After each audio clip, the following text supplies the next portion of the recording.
तो इस फिल्म की शुरुआत में हमें दो सिस्टर्स से मिलवाया जाता है जो एक नई चर्च के लिए काम कर रही थी। सिस्टर पैक्सटन और सिस्टर बर्नीस इन्हें चर्च के लिए न्यू मेंबर्स लेकर आने थे। जिन लोगों ने उनकी ऑफर एक्सेप्ट की थी, ये लोग उनके घर जाकर उन्हें चर्च के लिए इनविटेशन देने वाले थे। रास्ते में इन दोनों सिस्टर्स को कुछ लड़कियां मिल जाती हैं जो सिस्टर पैक्सटन को बुली करती हैं और सिस्टर पैक्सटन दुखी होकर रोने लग जाती हैं, जिससे हमें पता चलता है कि वो बहुत भोली और बहुत नरम दिल की है। ये देखकर सिस्टर बर्नीस उन्हें समझाती है कि आपको अपने आप को मजबूत करना होगा, ऐसे रोने से कुछ नहीं होगा जिंदगी में। खैर, बातें करते हुए ये लोग मंजिल पर पहुंच गए थे।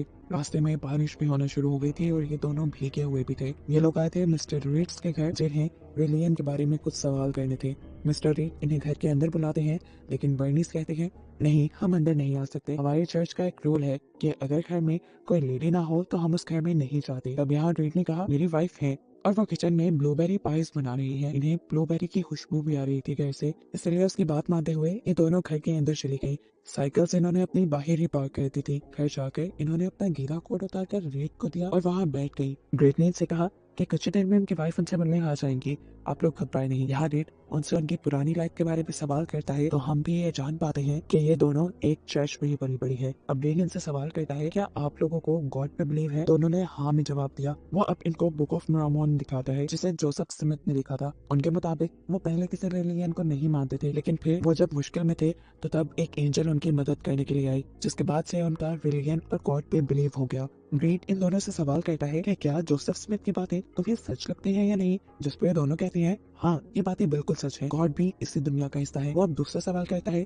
क्या तुम्हें मौत के बाद दूसरी जिंदगी पे बिलीव है, जिस पर भी इन दोनों ने हाँ बोला। सिस्टर पैक्सटन कहती है जब मैं मरूंगी तो मैं एक बटरफ्लाई बन के अपनों की फिंगर पे बैठूंगी और उन्हें बताऊंगी कि मैं मरने के बाद भी उनके साथ हूँ। फिर वो उनसे सवाल करता है कि क्या एक आदमी का ज्यादा शादियां करना ठीक है? पैक्सटन फौरन कहती है मेरे लिहाज से तो यही ठीक। तब वो उससे पूछता है क्यों, तुम्हारे दो चर्च वाले इस रूल को मानते हैं? तब सिस्टर बर्नीस बोली हाँ ऐसा है, लेकिन वो इसलिए क्योंकि हमारे चर्च वाले अपने मेंबर्स बढ़ाना चाहते हैं और एक फैमिली के जितने मेंबर्स होंगे उतने ही चर्च के मेंबर्स भी बढ़ेंगे, इसलिए उन्होंने ये रूल रखा। जिस बात पर उस आदमी ने कहा नहीं ऐसा नहीं था, मैं बताता हूँ। जोसेफ ने अपनी अय्याशी के लिए ज्यादा शादियां की थी और उसको फॉलो करते हुए ये लोग ज्यादा शादियां करने लग गए और इस सब को रिलीजन का नाम दे दिया। ये सुनकर अब दोनों सिस्टर्स एकदम से बहुत ज्यादा हैरान हो गई। इस आदमी को तो उनसे ज्यादा नॉलेज था। फिर उसने इन दोनों को बताया कि मैंने काफी सारे रिलीजन पढ़े हैं और अब तक का मेरा निचोड़ ये है कि तुम जितना ज्यादा जिस रिलीजन को पढ़ोगे तुम्हें लगेगा कि तुम उतना उस रिलीजन को कम जानते हो। इसके बाद वो उठकर लॉन्च से कमरे की तरफ चला जाता है और कहता है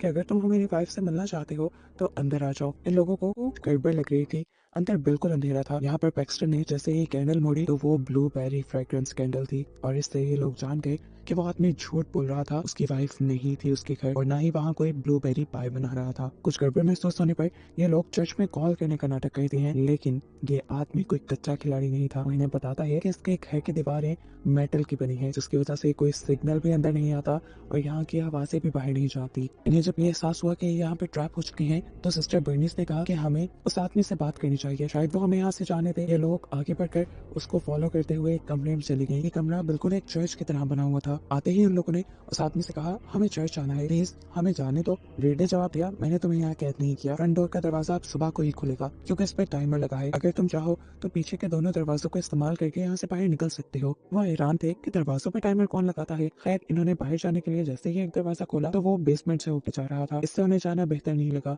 और जब इन्होंने दूसरा दरवाजा खोला तो ये भी बेसमेंट से ही होकर बाहर जा रहा था और अब तो इनको बिल्कुल लगने लगा कि इस आदमी ने जानबूझकर उन्हें यहाँ फंसाया है। सीन कट होकर हमें फादर को दिखाया जाता है जो सिस्टर्स के अभी तक वापस ना आने पे काफी परेशान थे और वो उन्हें ढूंढने के लिए निकल जाते हैं। अब इन्होंने बाहर निकलने का उससे नहीं पूछा क्योंकि वो जानते थे कि आदमी उन्हें यहाँ से बाहर नहीं निकलने देगा। वो आदमी नॉर्मली इनसे बातें करना शुरू कर देता है और इन्हें मोनोपोली नाम की एक गेम दिखाता है और सेम उसी पैटर्न जैसे और भी गेम्स दिखाता है जिन्हें खेलने का तरीका सेम था लेकिन उनके नाम चेंज थे। यहाँ पे बर्नीस को एक लेटर ओपनर दिखा जिसे उसने उठा के अपने पास छुपा लिया मुश्किल वक्त में इस्तेमाल करने के लिए। अब इस आदमी ने बोलना शुरू किया और कहा देखो ये सभी गेम्स सेम है, इन्हें खेलने का तरीका भी सेम है, फिर भी लोग इन्हें खरीदते हैं और बहुत ही शौक से खेलते हैं। इसके बाद वो 3 रिलीजन की होली बुक्स इनके सामने टेबल पे रखता है और इन्हें बताता है कि मैंने ये तीनों पढ़ी हैं, इन तीनों में सेम बातें लिखी हुई हैं, जिसका मतलब था कि एक ही रिलीजन बस ठीक है और बाकी रिलीजन ने पिछले रिलीजन को कॉपी किया है। वो यहाँ पर इन्हें ये भी कहता है कि तुम्हारी चर्च भी फेक है, ना जाने किसने किसको कॉपी किया है। इनकी बातें सुनते सुनते सिस्टर बर्नीस अपने कोट में हाथ डालती है।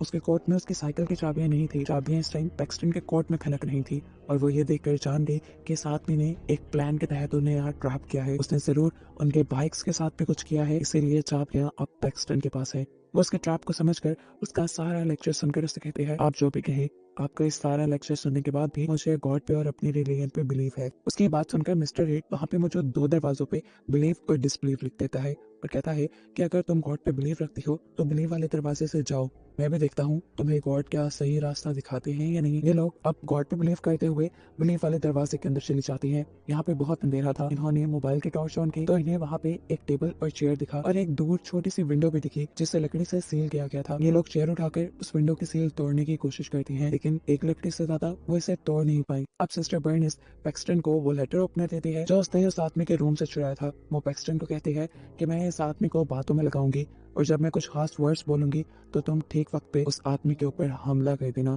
जिसके बाद हम दोनों बचकर यहाँ से निकल जाएंगे। अब ये लोग यही डिस्कस कर रहे थे कि एक चादर में लिपटी हुई औरत इनके सामने आकर बैठ गई। उसके हाथ में एक जहर वाली पाई थी। वो अब नीचे बैठकर कुछ दुआएं पढ़ने लग जाती है और रीड की आवाज इन्हें बताती है कि ये औरत एक प्रॉफिट है, एक पैगंबर है और ये यहाँ पे अब जहरीली पाई खाएगी और मर जाएगी, जिसके बाद ये औरत तुम्हें ये बताएगी कि उसने मरने के बाद आफ्टर लाइफ में क्या देखा। ये बात सच में मानने वाली नहीं थी, लेकिन खैर ये लोग यहाँ पे रुक गए। सिस्टर बर्नीस ने ऊपर जाकर देखा कि रीड ने अपने घर का एक मॉडल बनाया हुआ था और वो उस मॉडल में उन लड़कियों को जहाँ चाह रहा था वहाँ रख रहा था, जैसे वो लड़कियां इनकी कठपुतलियां हो। जब वो इस काम में बिजी था तो उसने चुपके से एक दरवाजे से निकलकर दूसरे डिस्प्ले वाले दरवाजे में जाने की कोशिश की ताकि वहां से वो निकल पाए, लेकिन उसने देखा कि दोनों ही दरवाजे बेसमेंट के अंदर जा रहे थे, एक ही बेसमेंट के अंदर। डिस्प्ले वाले दरवाजे पे वापस आकर उसने देखा कि वहाँ पे एक माचिस पड़ी है जिसे वो उठाकर यहाँ पे आग लगा सकती है, लेकिन जब उसने वो लेने की कोशिश की तो उसके हाथ नहीं लगी, इसलिए जल्दी से वो अपने वाले दरवाजे में वापस चली गई, जहाँ जाकर उसने देखा कि वो औरत जिसे रीड प्रॉफिट कह रहा था वो जहरीली पाई खाकर मर चुकी है। उसके मरते ही रीड इन दोनों से कहता है कि तुम उस औरत की नसें और सांसें चेक करो,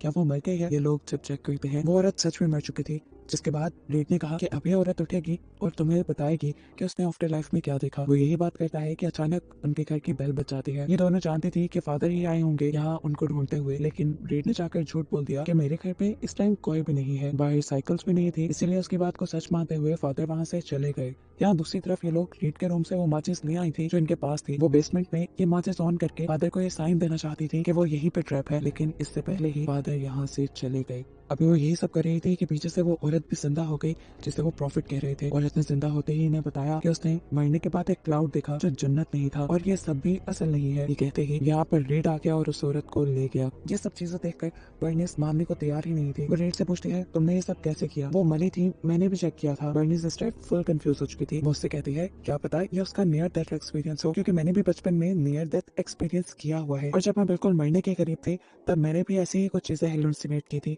लेकिन फिर गॉड ने मुझे एक नई लाइफ दे दी। ये सारी बातें करके असल में सिस्टर बर्निस रेड को डिस्ट्रैक्ट कर रही थी। बातें करते करते वो जोर से मैजिकल अंडरवेयर कहती है, यानी ये वो टाइम था जब पैक्सटन ने रेड के ऊपर हमला करना था। इससे पहले कि पैक्सटन उसे मार देती, रेड जल्दी से अपने पास से एक चाकू निकालकर सिस्टर बर्निस का गला काट देता है, जिसे देखकर पैक्सटन झंझला गई। उसने पूछा ये क्या किया तुमने, जिस पर रेड ने कहा कि ये लड़की असल नहीं है, यह एक स्टिमुलेशन है। वो अब उसे मारने के बाद के कटे हुए हाथ से एक चिप निकालता है और उसे कहता है देखो ये इसकी चिप, जिस पर पैक्सटन कहती है ये चिप नहीं है, ये बर्थ कंट्रोल के लिए एक इम्प्लांटेशन है और मैं जानती हूँ तुमने जो सब किया वो कैसे किया। वो औरत जिसे तुम प्रॉफिट कह रहे हो वो सच में मरी थी, लेकिन फिर पहले मरने वाली औरत और दूसरी औरत दोनों चेंज थी। मैंने देखा था उनके बैठने के तरीके भी चेंज थे और इन औरतों के बदलने का काम तब हुआ था जब हम लोग ऊपर माचिस लेने के लिए आए। ये सब तुम्हारा कंट्रोल प्लान था और मैं जानती हूँ कि बेसमेंट में जरूर कोई गड़ा भी है जिसके अंदर वो औरत अभी मरी पड़ी होगी। रेड उसकी बातें सुनकर हंसने लगता है और उसे कहता है तुम ये सब साबित कैसे करोगी। तो पैक्सटन कहते हैं मैं वो सीक्रेट पैसेज ढूंढ लूंगी, जिस पर वो हंसने लग जाता है और कहता है यहाँ कोई सीक्रेट पैसेज नहीं। और ये सुनकर पैक्सटन दोबारा उसी बेसमेंट में जाती है सीक्रेट पैसेज ढूंढने के लिए और उसे मिल भी जाता है। हैरानकुन तौर पे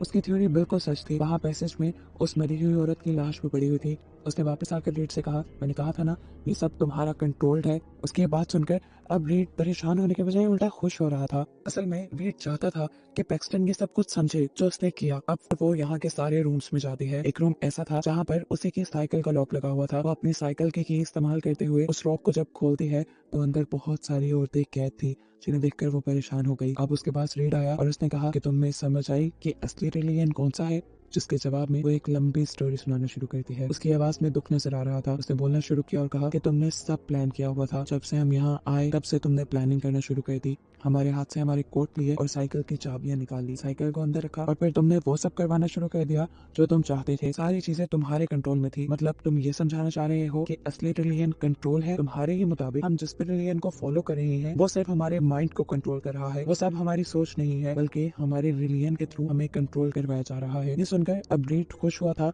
कि पैक्सटन को सब समझ आ गई थी। उसने कहा, हाँ, सारे ही रिलीजन हमें कंट्रोल करते हैं। पैक्सटन को पता नहीं क्या चीज दुख दे रही थी। वो अब अपने पास छुपाया लेटर ओपनर निकालती है जो उसे सिस्टर बर्नीस ने दिया था और एकदम से पीछे मुड़कर उस आदमी के गले में स्टैप कर देती है। उसे मारने के बाद वो फौरन ऊपर जाती है। ऊपर कमरे में जहाँ रेड ने इस घर का मॉडल बनाया हुआ था उसे देखकर वो यहाँ से बाहर निकलने का कोई रास्ता ढूंढने लगती है। लेकिन जैसे ही वो दरवाजों के पास आती है तो उसे देखने को मिलता है कि ये सारे दरवाजे एक दूसरे से इंटरलिंक्ड है। एक मेज की तरह बना हुआ है ये घर। वो इस पूरे घर में कई मर्तबा घूमी और वापस आकर वहीं पहुंच गई और उसे समझ आ गया कि शायद वो इस घर से नहीं निकल सकती। अभी वो इसी टेंशन में थी कि एकदम से जख्मी रेड उसके पास आया और उसके जिस्म में उसने स्टैब कर दिया। पैक्सटन भी अब मरने के करीब थी और इस टाइम पे रेड ने उससे कहा कि तुम गॉड को मानते हो, गॉड तुम्हारी बात सुनेंगे, तुम हम दोनों के लिए प्रे करो। यानी वो भी गॉड को मानता था, लेकिन पता नहीं क्यों गॉड से सब लोगों को बहका रहा था। पैक्सटन भी प्रे करती है और तब हम देखते हैं कि सिस्टर बर्नीस लड़खड़ाती हुई यहाँ आती है। पैक्सटन उसे देखकर बहुत ज्यादा खुश थी। वो यहाँ एक लकड़ी का टुकड़ा उठाकर रेड के गले में मारते हुए